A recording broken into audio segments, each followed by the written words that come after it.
Ibu janji datang. Ibu janji datang jam 6. Kamu yang dari sekolahan di depan?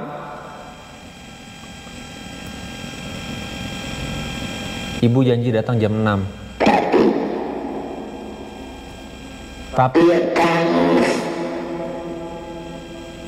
apa? Tapi tiap Kamis.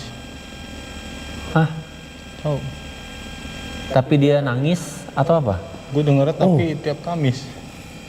Ibu datang jam 6, tapi datang jam 6 dia nangis. Anaknya kenapa-napa mungkin?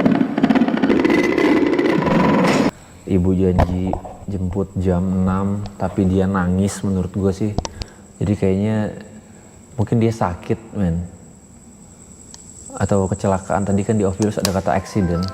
Ada kecelakaan. Mungkin anak ini kecelakaan atau gimana. Terus sambil nunggu ibu datang jam 6.